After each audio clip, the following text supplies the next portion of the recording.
Hi everyone, welcome to the Superficial Spirit, where we explore how pop culture affects our spiritual experiences. My name is Peter Breeze. Join me while we ask a very important question. What the hell did pop culture do to me?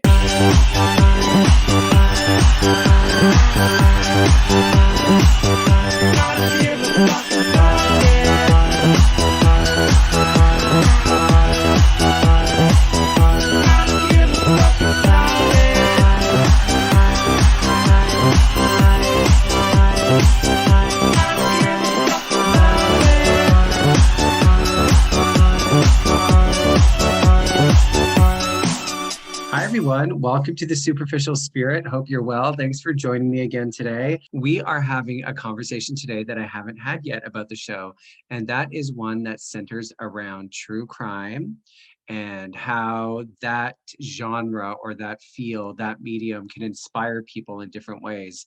It's interesting. I mean, I've always been a fan of true crime, I guess, like from the peripheral. I've never been a diehard fan. I've never really sought it out, but I've always loved documentaries, and I'm getting into some podcasts, especially over quarantine. I'm like, I love the fucking Evan's always talking to me about how I watch crazy dark shows like about murders and all these crimes, but I just find the dark side of humanity interesting.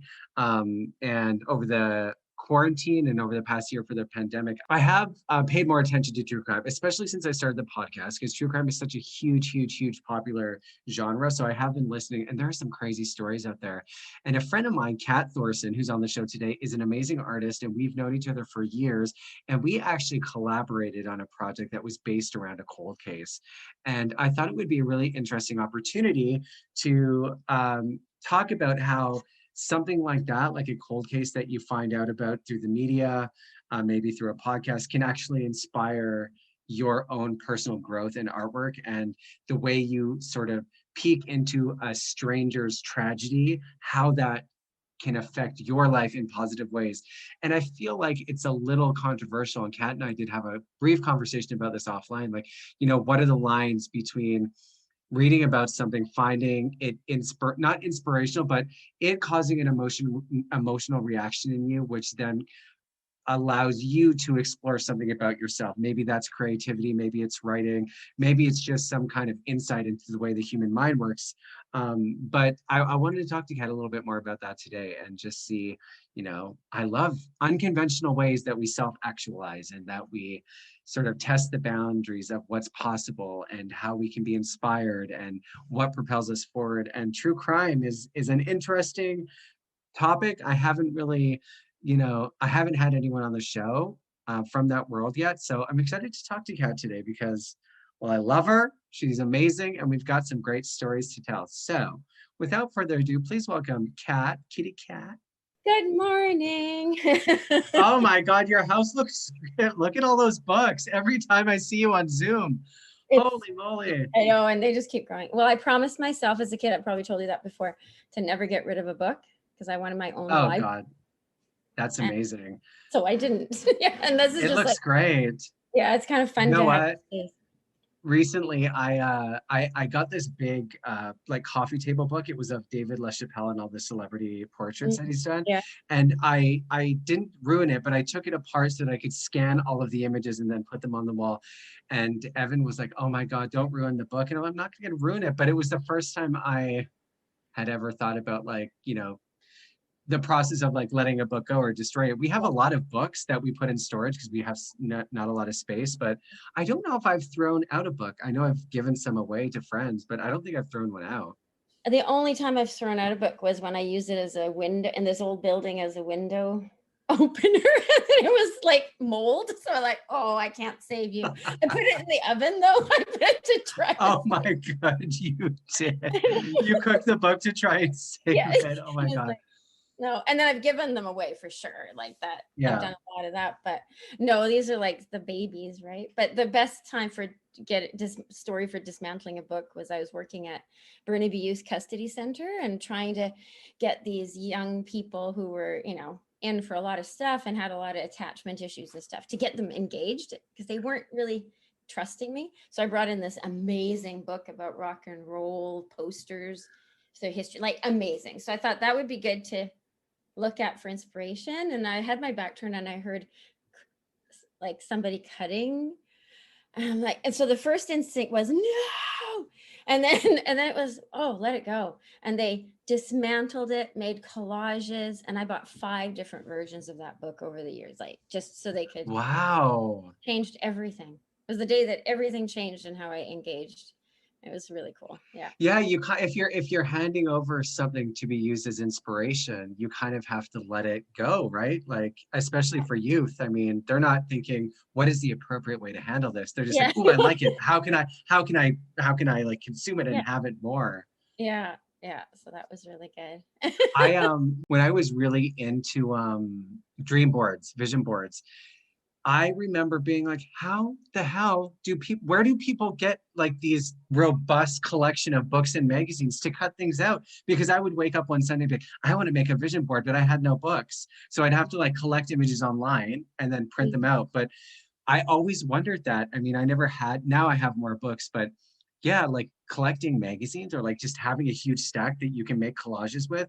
I don't know. Is that It's something that people still have?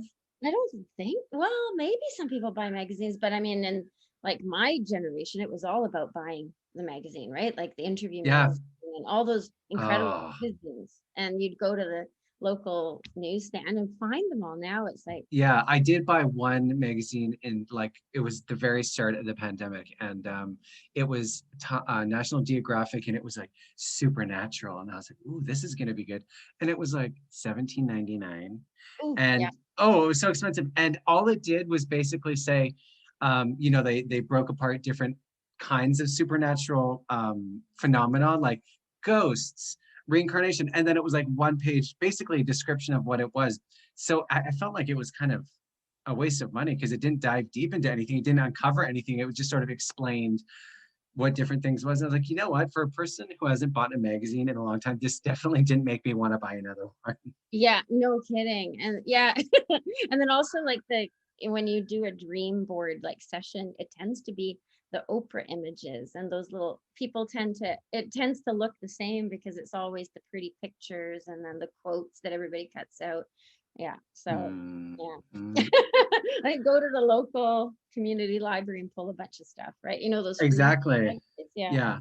Yeah. You can also make them on Pinterest now, which I have done, Well, but it doesn't, yeah, it just doesn't feel the same as like physically doing it. I know I've done some work with you where we did mind mapping it. There's something so satisfying about like using your hands and getting it on that, as opposed to like, oh, I like this picture of Oprah. I'm gonna put it on my Pinterest and then I'm gonna be a famous talk show host. that's right. Yeah. Yeah. Exactly. Which So you are now. I, You are now. It's which I amazing. am. I know I'm taking the world by storm. It's quite overwhelming actually, but not surprising. I'm so happy to have you on the show because I I mean, the whole point of the superficial spirit was to specifically explore how pop culture affects spirituality. And for me, there was really clear connections. And just through the process of interviewing so many people, I'm almost at a year mark, I realized that I'm satisfied with pop culture can inspire spirituality. But what I'm moving towards now is just what inspires people, period. And specifically if it can be a little unconventional, I find that so interesting. Like, for me, going to the club, doing drugs and pretending I was famous was unconventional, even though me and all my friends did it. But it was a risky path to take, but it did allow me to self-actualize and discover so many amazing things about myself. Would I advise that for a young person? Probably not, now that I know where it leads. But you popped into my mind, one, because we've worked together a lot, but also the true crime as a genre, and just the way that it sort of provokes people in so many different ways. When I was thinking about my own consumption of true crime, I think I was like a passive consumer. If there was a documentary I saw that was like interesting, I would watch it. But I didn't seek out stories. I didn't like find podcasts or books. I just sort of, when I heard them and they crossed my path, I loved it. And I've never really examined that. Why do I love it? What is it? And then when I started the podcast, I realized true crime is a massive market. I mean, people cannot get enough of these crazy stories. And then tying it into inspiration, I'm thinking of when you and I met, well, because I was friends with Anna, your daughter, and we were both involved in the queer community, but we specifically have this memory of you and I going out for coffee at, what's it called? Joe's Diner or Joe's Deacon's Corner, wasn't it? Deacon's Corner Deacon's Corner. in Alexander. Deacon's Corner. And you were telling me about this case that sort of had that kind of effect on you. And I was a talent agent at the time. And I don't really know what brought us together, what originally brought that meeting, but I remember sitting there and hearing you tell the story about that case that we'll get into, and how it sort of had this ripple effect in my life, in your life, and how my whole body got shivers when you were telling this story. And it was the first time I had talked to somebody in that way, and seeing the kind of effect, reading about another person's story in the media about a crime that has happened, a cold case, and how that can profoundly affect your life, and how that has been woven into your life. And so today I just want to dive a little bit deeper into that. For people who don't know, we can talk about the case and the ways that you and I have tried to bring it to life, because oh my God, we have. And just, yeah, see what your thoughts are about true crime. And obviously I know what your passions are, but to start off, why don't you tell me about that particular case, and tell me a little bit about how it came into your life. Yeah, well, and it's perfect because it does actually touch on pop culture and superficial spirit as well, which we can get into in terms of how we collaborated later on. But Yeah. yeah, so it suits this podcast perfectly. But it happened, like I was always very curious as kids, as you can see with the books behind me, and always very into digging deeper into something. So if I loved a movie, I would go way too far. And, like Elizabeth, when that movie came out, I decided to make tapestries and all this stuff. So giant tapestries and just endlessly going, quote unquote, too far. But I was born with the curiosity gene, as I call it. And my mom, when she was alive, but when we lived in Sweden, she worked at a prison as a she would hand out sort of weekend passes, and she had these wonderful stories and really empathetic stories about the people that she worked with. And she always had this really empathy towards vulnerable populations. And so that really awoke something in me. I was really fascinated by that. And then how this case was brought into my life was when the Pickton case actually broke, the tragic Robert Pickton case out in Coquitlam. And, I had been looking at those missing women's posters for years. And then they discovered remains on his property. And so my mom and I, totally curious, totally fascinated by that case. And so we drove out to the site, and because, we were curious, but Oh also my I God. was really curious about the grieving process for the families that were congregating there, because I was going through some rough times myself, regarding my dad was sick, but also divorce and all this stuff. So I was really fascinated by not just the crime itself, but by the effect on people, and not just on the quote unquote victims, but also on the families and on the community and all this stuff. So we found ourselves in the middle of this, and were invited into the healing tent. And I started creating art for fundraisers. The local RCMP department donated money to a Missing Women's Legacy Society, and I donated a piece for them for their detachment. But the whole time I was doing it, I was so interested in what was going on behind the fence. I wanted to Mm. be inside Pickton's house. I wanted to look at his sink. I wanted to look at what's the line around his house, what makes him tick. So I started getting really curious about criminal profiling, and and behavior, and like what can somebody's house tell you. That was all that stuff. Oh yeah. And so I had my Bachelor of Science, and I was studying psychology and all this stuff at the time, and raising two kids. And then there's a really cool course online through United States by one of the most renowned criminal profilers, and he had an online school. So I started taking those courses and became really into behavior evidence analysis, which is more about looking at a crime scene and what can it tell you about the Yeah. person, about the victim and the offender. And so then my dad at the time, he would always cut out newspaper articles for us at the time. And so newspapers, once upon a time, we had newspapers coming out. And my dad, I was raised on my dad reading them cover to cover every day. But as we got older, he would cut out articles for us. So he'd cut out sports stuff for my older brother, that kind of thing, film stuff for my younger brother. And for me, he'd cut out all the crime stuff. And so I'd get these envelopes. And then I was over at their place and he said, you should go to this. And it was an article about a talk at the Vancouver Public Library. It was August 2003. So it's almost 18 years ago. Wow. And it was about a case I had never heard of, a cold case of called The Babes in the Woods. And there was going to be a launch of a book called Stanley Park, which was the book of the year, a fiction book. But it had this cold case threaded through it. And so they decided as the launch of the book, they would also bring in the retired police or the homicide detective who had kind of was really curious about the case, and then the forensic odontologist who studied the teeth and all this stuff. So they had a talk. And of course I was like, rocking back and forth. And I was like, this is so amazing. But what they were talking about is it's 50-year-old case. And in January 1953, there was a Parks Board worker that came across 2 skeletons in the park. The first thing he came across was a skull, a human skull.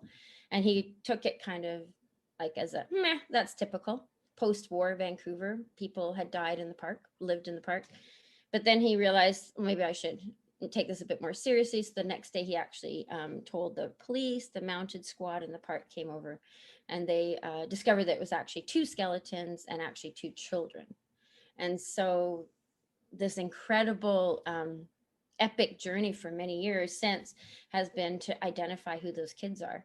And all this, they haven't to this day been able to identify those children. And so there's all these speculations as to who they were, all these things that have happened since. And so the talk was about, who are these kids and will community dialogue help? And so I went up afterwards because that's one thing that this whole journey has given me is kind of like a kick in the pants to talk when I'm shy. And I'm like, struggled as a kid. Like I was hospitalized for anxiety and struggled with shyness. But I was just up there asking, the retired homicide detective, like, can I volunteer? And I'll help you research whatever it is that you need help with. And luckily he said, absolutely. And then brought me into this case. It's so crazy. It's so crazy. Before we go further with that, I want to go back to Pickton for a second because it's one thing that I forgot about your story. And, to go from just a regular person to hearing about Pickton and then going to the farm is a pretty big, like, I'm sure a lot of people read the stories and been like, holy fuck, that's insane. What happened for you to go, we need to go to the farm? And when you got there, what was that process like? Because you said you got welcomed into the healing tents. And one of the questions I have about people who are pulled into these stories is, what is the line between I'm observing and I'm consuming the story because it's in the media, and then, trying to find a way in and among the families that have been affected directly because family members were victims? What was that like to go from, oh, this is a story, to now I'm a part of it. I've been pulled into the community. We didn't have an agenda, Mama. I think that was the key. It's like and it wasn't out of, we have never been into true crime for the salaciousness. It's more about the understanding of what's behind it and what makes people tick. So it's almost like a sociological approach as opposed to sort of that gruesome, ooh, this is so gross. So there wasn't anything in me that was looking at, oh, how did he do this? Oh my goodness, this is so gross. This is so creepy. It's never been an element of creepiness. And so it was more, what made this happen? I can't make any I was just really drawn, and so was my mom, to find, what does it feel like to be out there? How would someone find themselves out there? But also, how how are the families dealing with this overwhelming tragedy? So there were pictures in the newspaper of a white tent that had been placed across the street. So when we went out there, it was more just to drive by, right? And it was at the air. It was, the farm was obviously still there. So now it's all like buildings and condos and everything like that. But so that was still there, but it was more like it was just this real need to understand the human condition.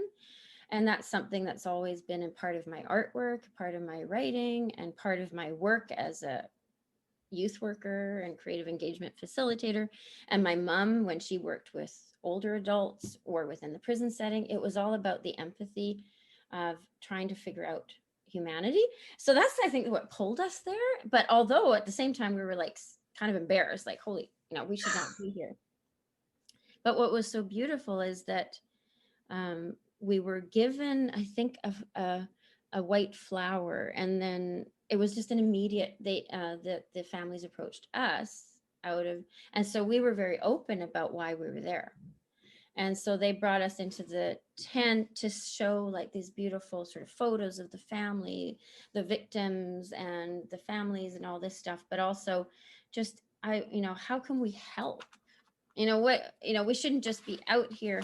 What is our impact? How can we help? And so that's when it just started this talk about creating artwork and Mm. creating an event, and bringing awareness to the women and who they were when they're alive, and really bringing them back to life. I think that's what. But I mean, I have no idea. It was just this, you get swept up. When you got there and you saw the tent and you first saw the families, what did you feel?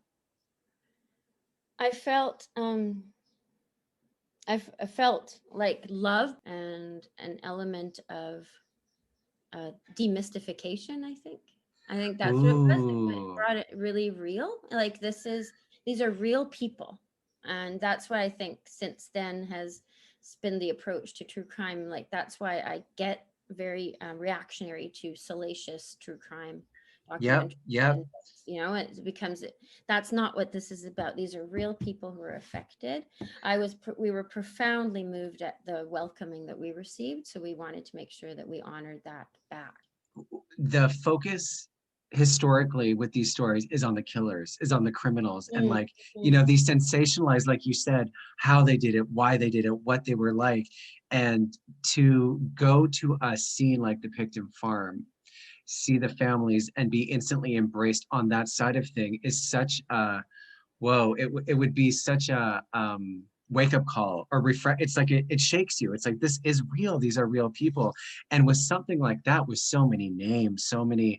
potential victims that we don't even know about, it's so easy to get wrapped up in like a myth, an urban legend, a myth, the farm. And then to go because you're called there to dive deeper into the humanity of it and figure it out, and then instantly be welcomed by those families, to me is I don't know, it seems very profound to go from this is inspiring, something about it is calling me, and then going there and then being completely welcomed, and to have them the white flower and to talk instantly about art and how can we help. It just feels so much calmer than talking about Pickton in a salacious way, like you said. Yes, very much. And I think it is also about, like, I had been studying criminal profiling, but I was also very, very deep into studying restorative justice, because I'm very sort of, I wouldn't say anti-punitive, that doesn't sound right, but in terms of understanding. So restorative justice is about not just victim offender mediation, the typical sort of where an offender and a victim might meet. Restorative justice is about understanding what made someone an offender, quote unquote. But that, Yes, and yes. there are no bad people, there are bad choices, and I've worked with high risk sex offenders, and you see these files that are so thick, and you start to understand what brought them into that situation. So it's about the restorative justice component is very calm.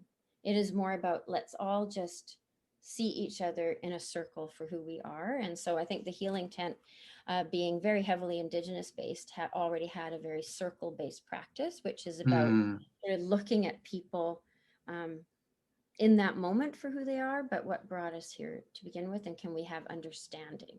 right?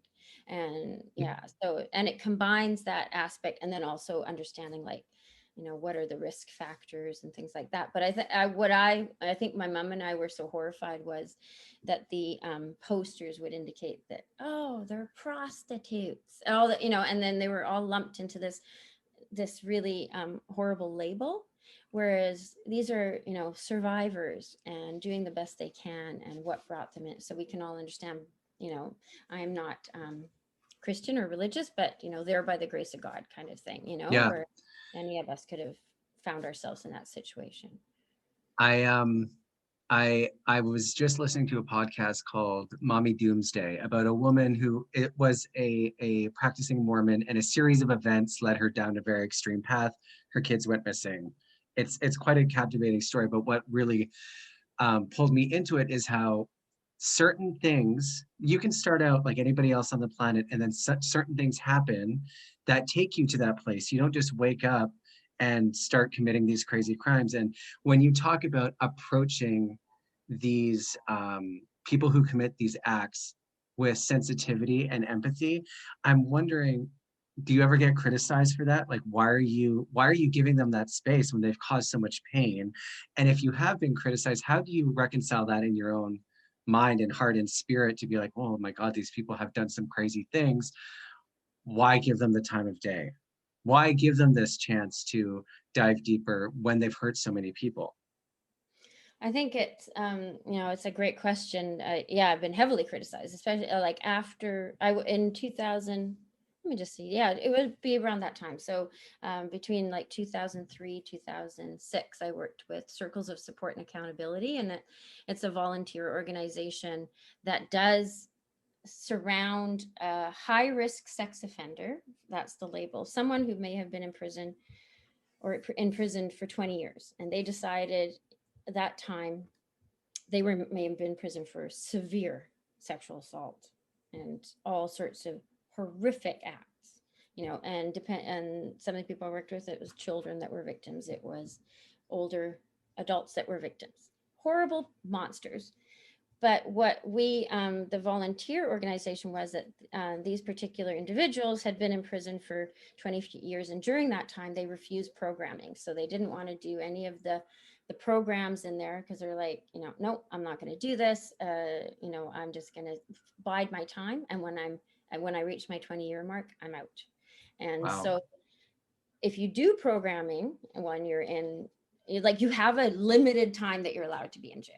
Like, that's the law. So you have, say you got 20 years, you're going to do 20 years.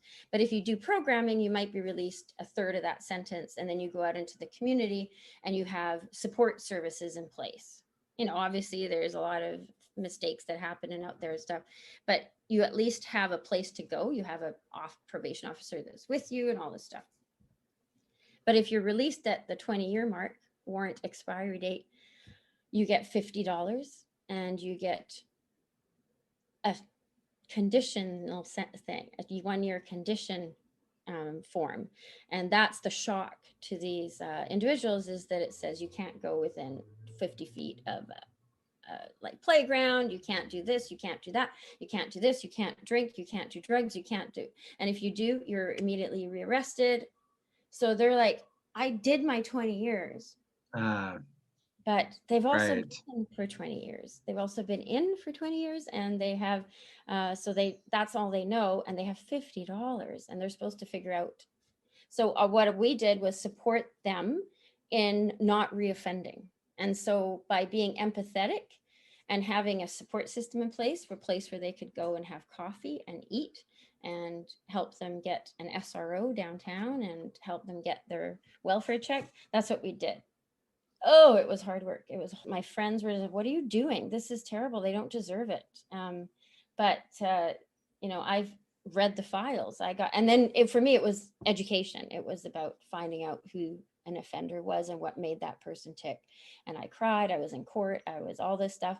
And it's not about saying what they did is okay. That's not at all. It's about how can we understand, and how can we prevent this from happening again, and how can we, and so there's so many stories in that case that were so tragic, but very fascinating. I know in my heart why I'm doing this, and so that's empowered me to just, and I've been bullied as a kid. And so I want to make sure that I understand the bully, and I want to understand myself. As cheesy as it sounds, by injecting love into any situation, you do have a better chance at uh, middle ground, but it becomes really challenging when both sides are so polarized. And we're seeing that more and more with everything. Evan and I talk about it all the time.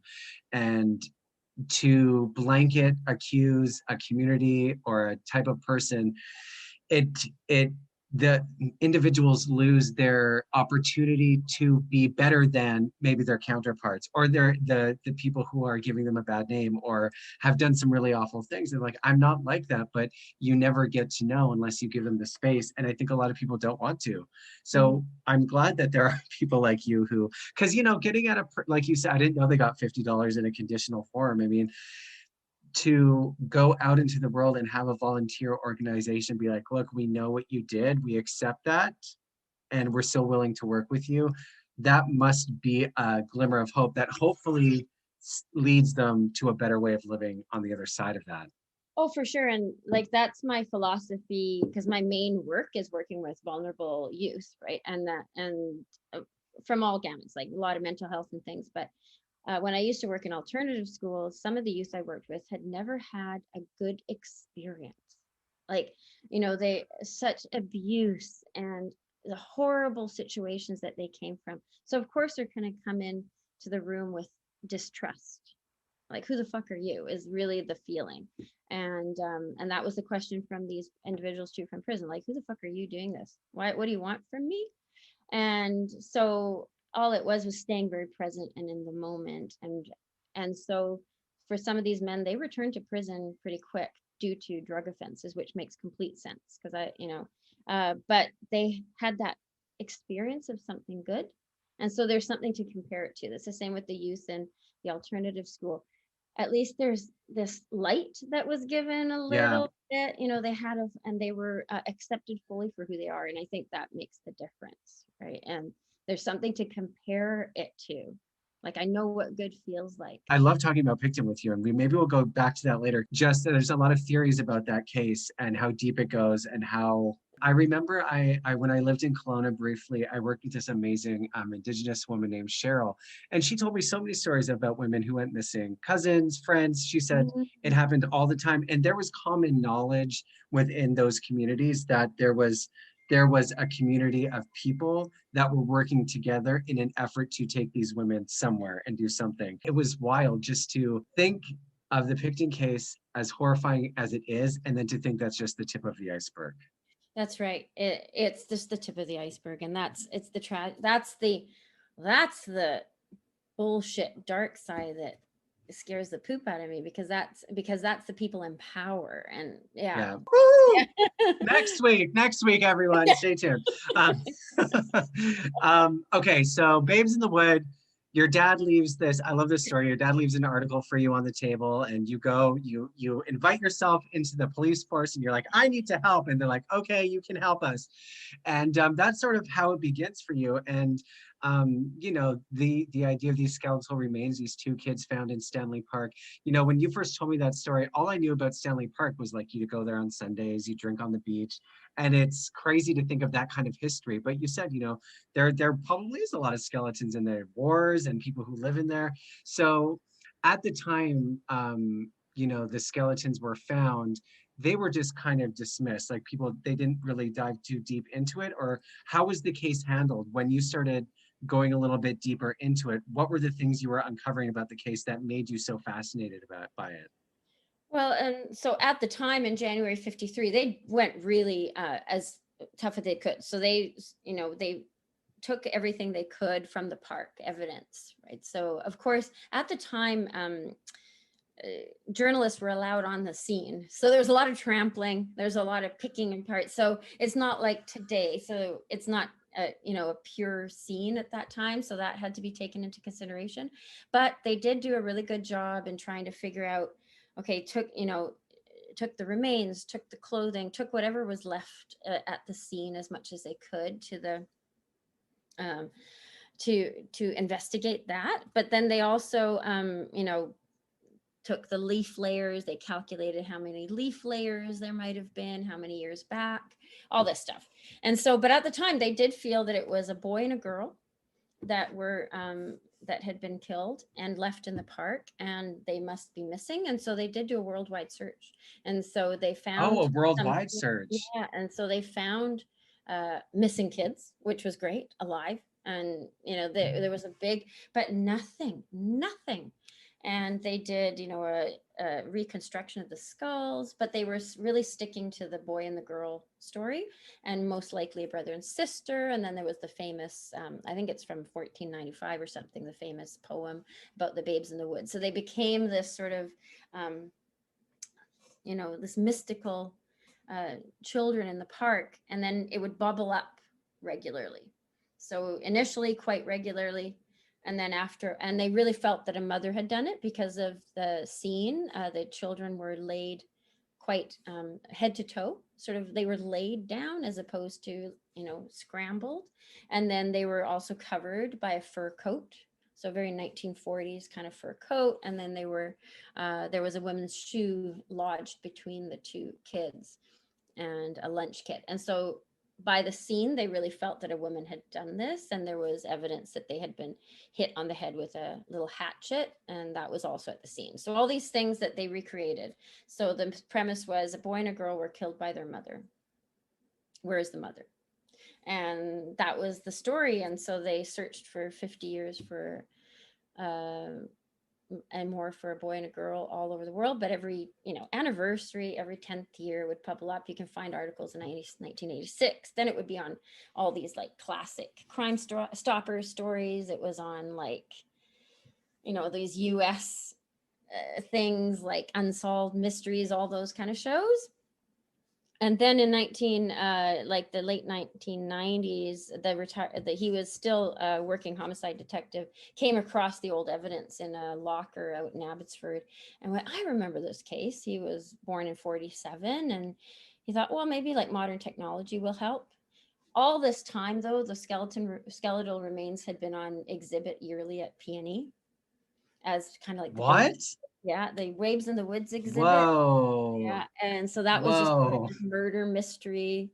And then they were placed as an exhibit in the Vancouver Police Museum down on Cordova. And so then there was like a glass case with the skeletal remains and everything and all the evidence. And they had lots of stuff in the back room.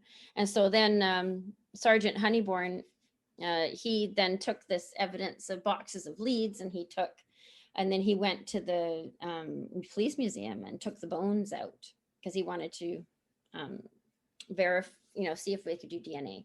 And so they were able to do, his friend is a very famous forensic odontologist who does DNA testing on teeth.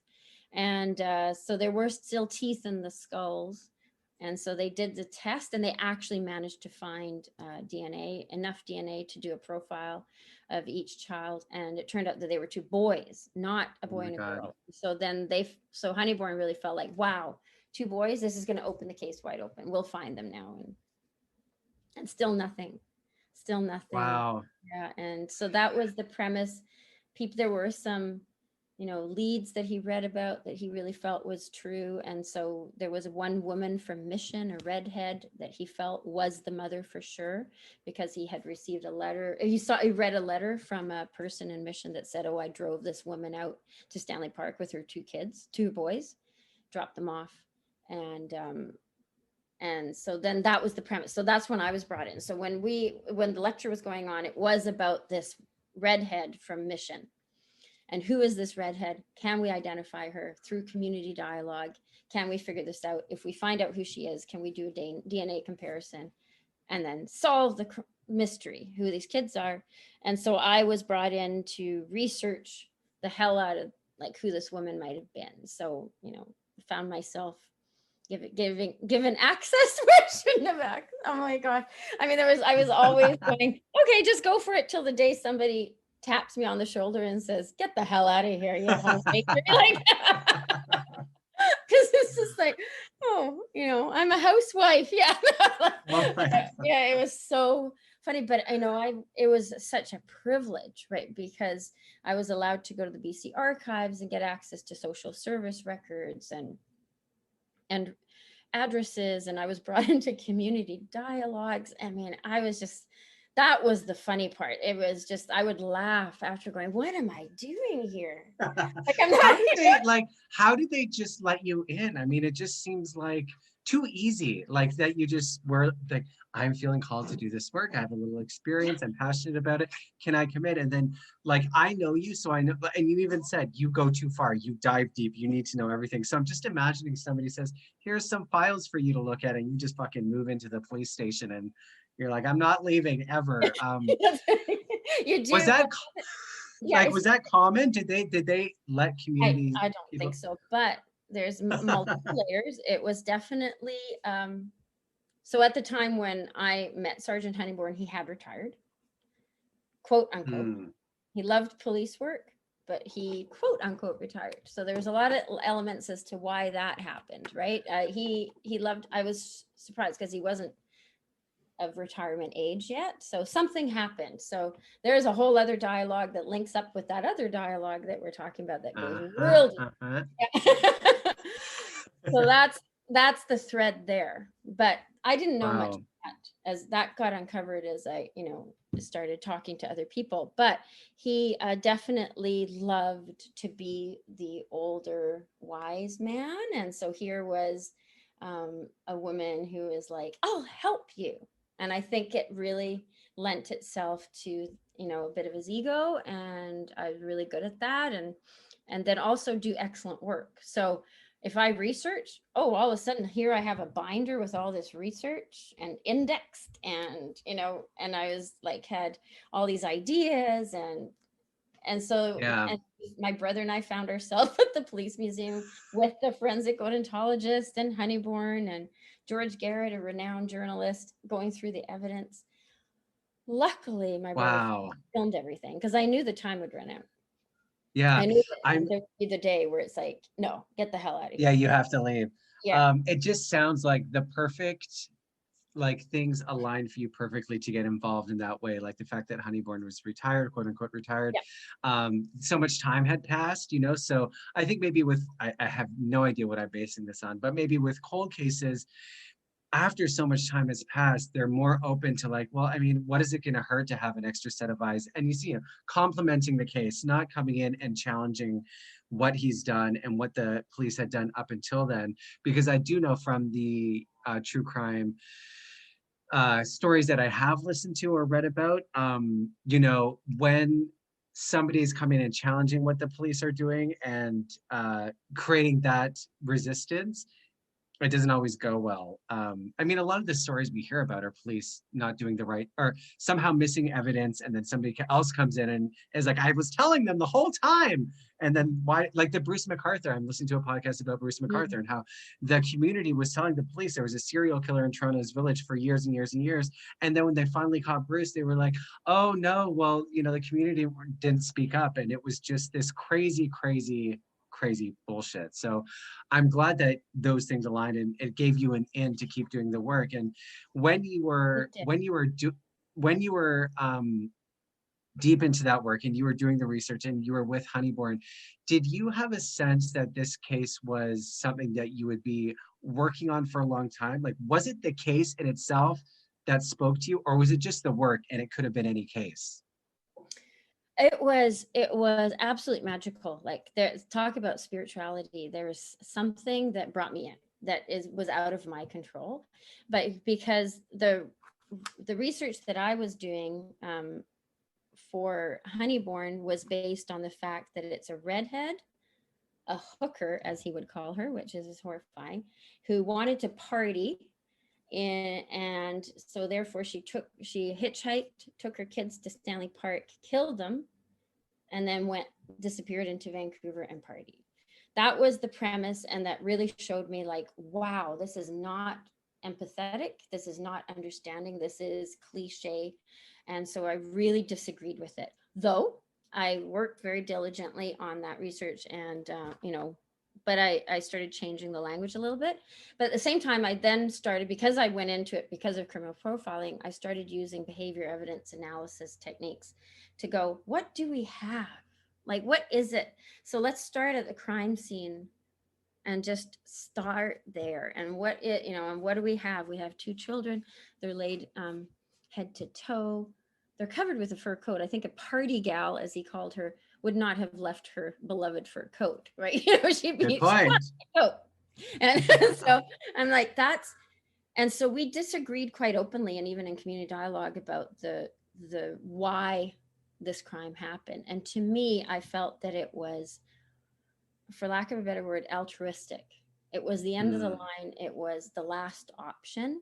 Something was going on in this person's life. And so I decided I'm going to take the premise that it was a mom that did it. Perhaps someone else was there as well, but I really feel there's a family secret that has been kept because nobody's come forward. Nobody. And so there's a family secret. And then, okay, there's two children who are laid head to toe. So it's a almost loving kind of way. And they're covered by a fur coat, not just to hide, but almost to keep warm. I really put that premise as a mom. And then if I was that mom, I would commit suicide shortly after.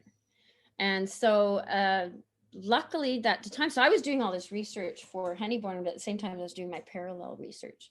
And so I, had all these leads that I was reading through. And so I decided I'm going to look up suicides in Vancouver around the time that they think that the murders happened as a starting point. So it was October 1947 was kind of the date that they were working with in 1953. And then that was kind of thrown out the window. But I decided I'm going to go back to 1953 and pretend I'm then.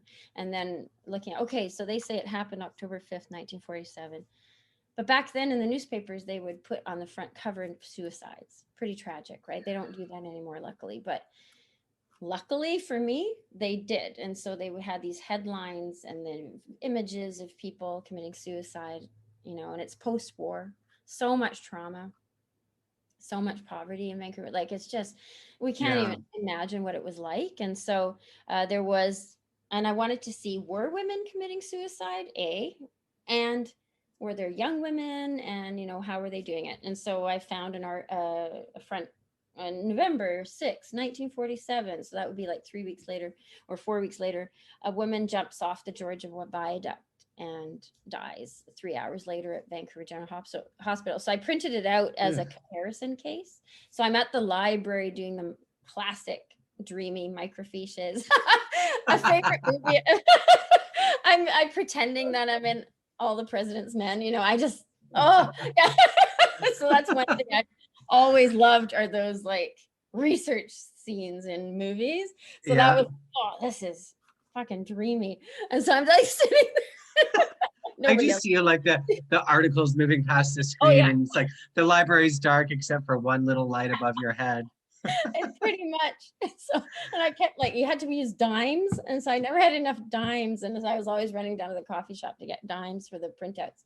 And so I printed this article out, and then it was one of those classic movie moments as well, 3 a.m. wake up, where I'm like, and the woman that had jumped, her name was Molly O'Dwyer from Edmonton, Alberta. And then I remembered this lead that was only in the newspaper in 1986 that said a woman named Molly headed west with her 2 kids, and we never saw her again. And so to me, it was this, woo, yeah. And I really feel because I'm really into, and like I have a Bachelor of Science, I'm very much into debunking and all that stuff. But I do love the magic of ghost stories. I love the magic of, that objects have spiritual connections and all this stuff. And I really felt like that as the library, Vancouver Central Branch Library, is right by the Georgia Viaduct. And so me sitting with a microfiche, it almost feels like Molly's soul was walking. Oh my God. And she went right through me and tapped me on the back. I mean, it was just like, doesn't that feel? Yes, it does. And going back to when we first had that coffee at Deacon's Place, Deacon's Corner, it was Molly. I remember you talking about Molly, and that to me is where it turns from, I'm investigating a cold case, I have an interest and passion in it, to personal, this is my life's work, I'm being called to do this, and I can't explain why, but I feel it in my bones. And I'm glad that you brought up the spiritual part, because so often I think people have these experiences that they may not have the language for. Why in an instant your whole life can move in a different direction because of something like you said, you're in a library and you discover Molly, and you're close to the Georgia Viaduct. And that to me is what I'm so passionate about you, Kat, and why this journey to me is still so inspiring after all these years, is because something happened to you spiritually, magically, who knows? You can use whatever word you want, but I do believe when we first had that conversation, I got shivers all over my body, and I'm like, something is happening here. And then just the more I got to know you and your work, it just seemed like there was always an unraveling. There was more and more like little breadcrumbs leading you down. So yeah, Molly, this is the next part, Molly. Yeah, it's Yeah.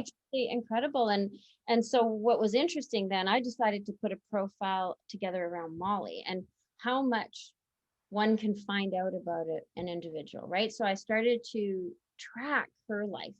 And 18 years later, I have mapped out her entire family. It's unbelievable.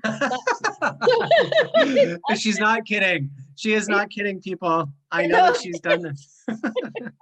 And so so I put together this profile as a look at this. I was going to present it to Honeyborn and Dr. Sweet and George Garrett as a potential, because right before then I did go through his leads again. I reread the letter from that person that had given the redhead a ride to Stanley Park.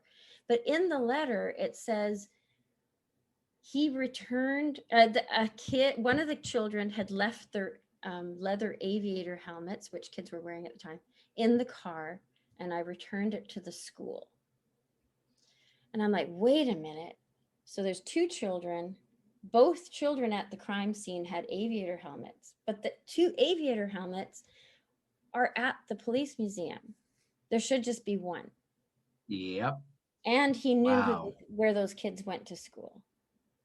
And so I said, your lead is dead. And the next day in the Vancouver Sun, it says, cold case goes cold again. And I went to the police museum to do some more research, and they're like, what the fuck happened? I'm like, excuse me? And they're like, well, he came in here and took all the stuff out, and you're not allowed in here anymore. And I'm like, oh, okay. So I reached the end. Like that was my, but I was about to the next day present my Molly thing, right? I had this whole profile put together, but it was Molly saying, no fucking way are you giving this story away. It really felt like, no, this is yours. And so then it was mine again. And then as an artist, I decided, like, how do I tell this story? It's not mine to tell as a police officer. It's not mine to tell. I'm not a licensed criminal profiler. I have a bachelor of science, and I'm a mom, and I work with vulnerable youth. That was about it. And so I decided, like, how do I tell the story? And so that's what the rest of it was. Initially, I had put together a profile of her, so I kind of call that the first draft. And I started to line up her life story with the Babes in the Woods timeline, and how like I see it as a braid, and it's like my timeline, her timeline, and the Babes in the Woods timeline braid together. They intersect in these wild ways. So I thought, well, that's Oh kind my God. of gorgeous. And so then I thought, well, do I make a graphic novel? And so then I started illustrating, because to me the premise of this is not only that it's about researching cold case, it's about an artist researching a cold case and connecting with ghosts through art. And so there have been times where I'll just draw, and whatever comes out, right? And so it's never had I'm on my quote unquote third draft now. The second draft was the online version, but it wasn't really ready. It was filled with illustrations, it was filled with all the evidence, but it didn't have the story. But since then, it's become this massive 3-season story that could be 3 seasons of a graphic novel or 3 seasons of a TV series, whatever it is.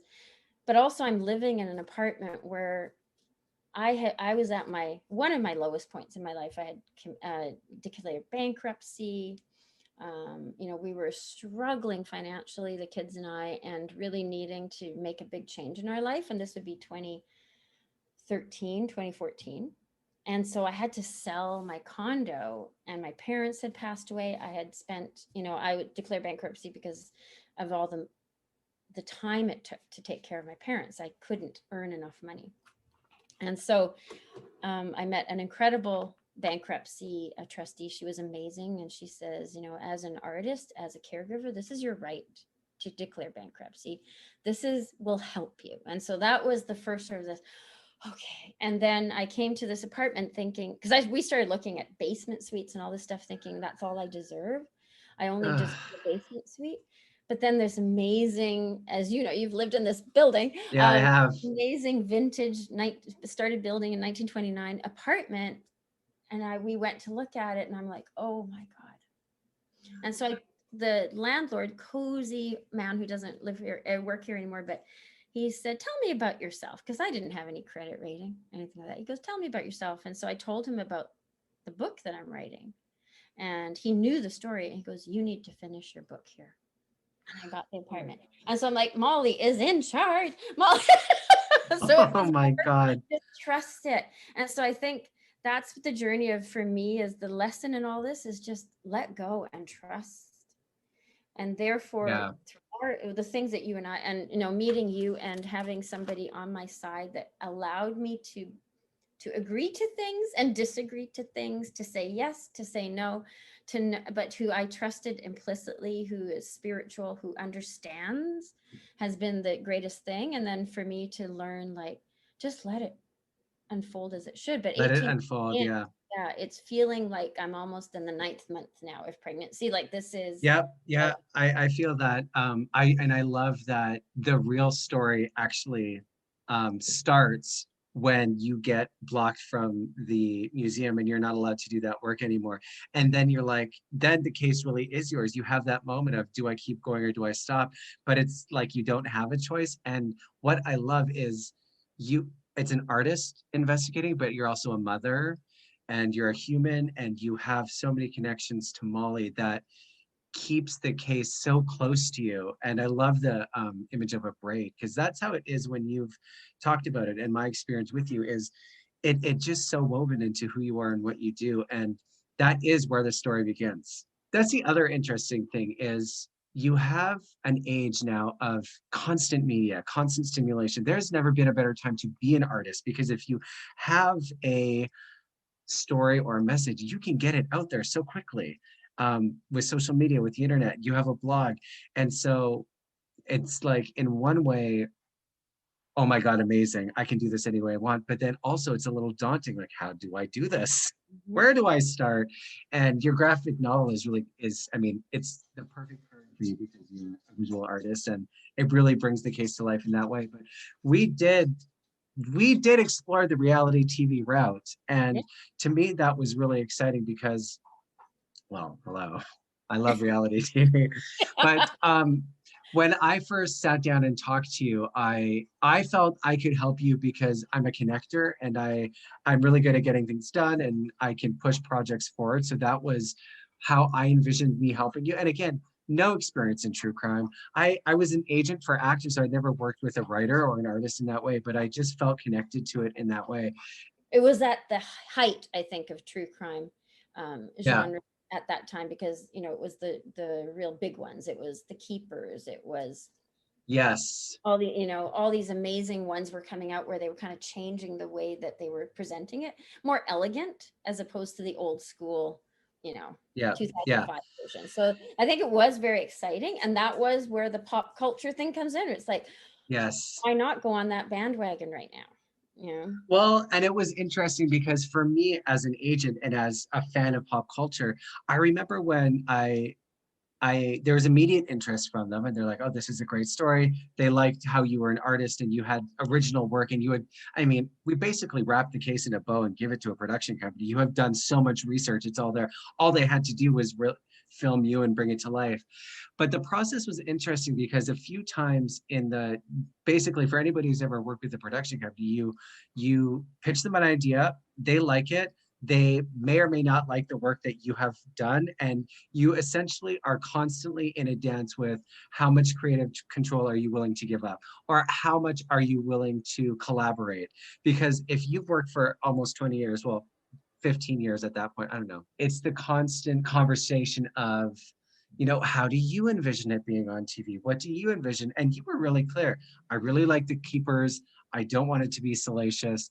And one of the producers that was interested in the work was somebody who had worked with I Didn't Know I Was Pregnant. Was that the show? Like, Yeah. for super, super cheesy, for lack of a better word. And I remember for me, I was like, whatever we can do to get it on TV, let's just do it, because it will open doors. And you were like you said, you trusted me, and we went down the path. But eventually we did part ways with that particular path. And not just because of that, it wasn't we weren't aligned creatively, right? But something in me really resisted it because it wasn't the right time. I hadn't found out things that I've now found out in the last 2 years. So the Molly wasn't ready, her family wasn't ready, because there's more that I've found out since then. But also it with the gift in that experience, which was bizarre. I'm thinking about it, I think it might be early 2019, was to say, okay, let's explore this, and then to have myself filmed in the classic reality way. If you had been here, I would have just like, no, Peter's going to speak for me. Like, he's the one that needs to be on camera, because I'm not a camera person. I never do selfies, those kind of things. Yeah. And then also I knew when I was filming it, this is not right. This is not right. But I didn't speak up. And so, and I have it's a long story, but when I was younger, I had recurring tumor on the side of my face, and sometimes it causes pain, and so I've had it removed, and that's why like one side of my face is like very I didn't notice. plastic surgery, and the other one is like this is the real age. Yeah. So it's like one side, the other side, and but after we filmed in the apartment, I had a whole summer of excruciating pain. And it was and I didn't take it as, oh no, I need to go to the doctor. Oh no, it was more like something's up. Like, this is my body telling me something, because it literally hurts to move my jaw right in here. And so it was a great lesson. And then I had worked with a young woman. I had interviewed her for my program.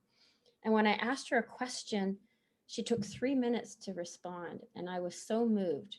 I was so moved by how she sat and looked at me and just took her time.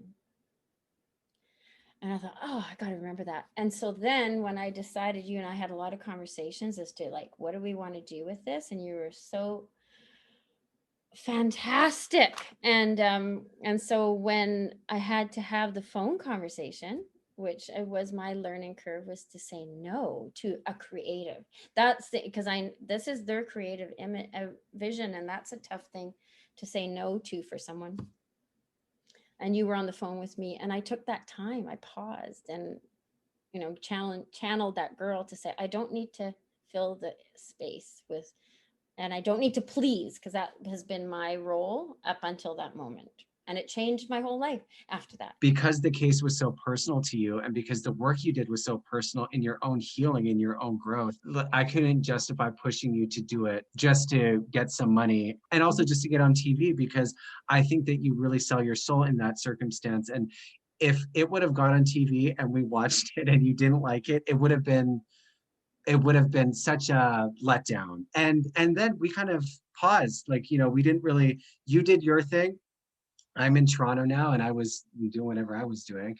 And then recently I was just in the middle of a day, out of nowhere, Molly and you come into my mind, and I'm feeling like I need to talk to you in the next week. And we set up a time and we caught up. You told me about what you were working on. You sent me the stuff, and now we're having this conversation, because I do feel like it's getting to be that time again where we're going to see where this can go. Yeah. And I think too, because now it's so, it's such a massive project. I have 8 banker boxes and thousands of files and all this stuff. And what is the story has been the issue, What is right? the story? Exactly. And how do you tell it?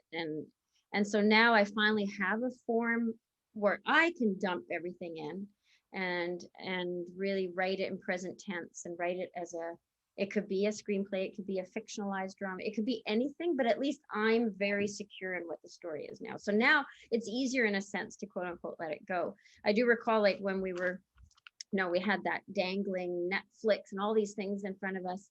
And some people in my life were saying, just fucking say yes, because then you can do your other dream stuff. And I'm like, this is my life's work. Like, why would I give up my entire life's work to do something else? Like, this is not who I am, right? And so, but now it feels so good because I'm so secure in the seasons and what it's about. And whatever it incarnates as, there will be things that happen in real time as the story is given life that will be new discoveries.